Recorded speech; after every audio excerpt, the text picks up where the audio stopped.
Dieu de grâce, fais-moi grâce. Quand je regarde les montagnes, je ne peux que dire que tu es Dieu. Quand je regarde la mer et tout ce qu'elle renferme, je ne peux que dire que tu es Seigneur. Quand je regarde les vallées, je ne peux que reconnaître que tu es glorieux.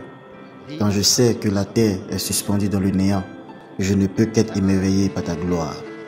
Quand je réalise que la lumière du zénith est semblable à l'épaisseur des ténèbres à tes yeux, je ne peux que m'incliner pour t'adorer. Quand je pense que le temps est temporaire à tes yeux, je ne peux que te célébrer, Seigneur. Quand je réalise que tu as vécu avant les dates, je ne peux que m'exclamer devant ta rue. Tu es donc la solution à toutes mes équations. Tu es la prothèse du perclus, ô Adonai. Tu es le toit du sans-abri, ô Dieu de Jérémie. Tu es l'espoir du rescapé, ô Dieu fidèle. Tu es la fontaine ouverte dans la maison de Jacob.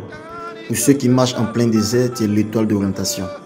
Tu es le facteur X manquant à l'équilibre social des vies et des familles. Tu es trop spécial pour échouer.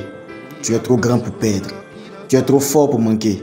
C'est un honneur pour moi de t'appartenir. En même temps, Seigneur, baisse un regard sur ma vie et sur ma destinée. Mon âme se meurt, mon âme se pleure. Je suis rongé et détruit par la maladie. Ma situation est une contradiction à ta gloire et à ta personne, à ton appartenance, Seigneur. Ma pauvreté et ma maladie, Seigneur Dieu, contredisent le Dieu que tu es, la force que tu es, la puissance que tu es, l'autorité que tu es, Seigneur.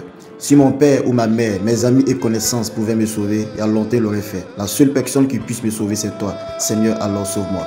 Sauve-moi de la malédiction de mon père.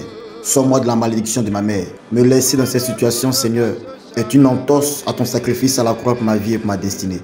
Jusqu'à quand ton silence, ô Dieu? Sauve ma vie, Adonai, car des vies et des destinées sont rattachées à ma vie et à ma destinée.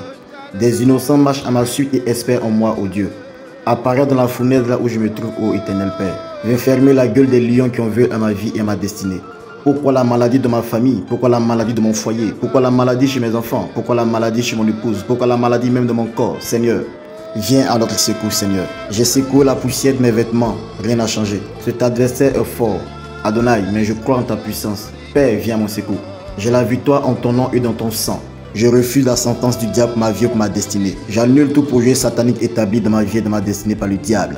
Car il est écrit, quiconque invoque le nom du Seigneur sera sauvé. Jésus, dans ma vie et dans ma situation, j'invoque ton nom, je t'appelle, je crie à toi, Seigneur. Viens à mon secours. Délivre ton serviteur, délivre ta servante. Qu'un miracle nouveau, qu'une grâce nouvelle apparaisse dans ma vie et dans ma destinée au réveil. Les autres ont besoin de soutien, moi j'ai juste besoin de toi. Apparaît dans ma vie, Seigneur Dieu, dans toute ta gloire, dans toute ta splendeur. Et transforme ma vie et le projet satanique ma vie en gloire. Je déclare que j'ai la victoire.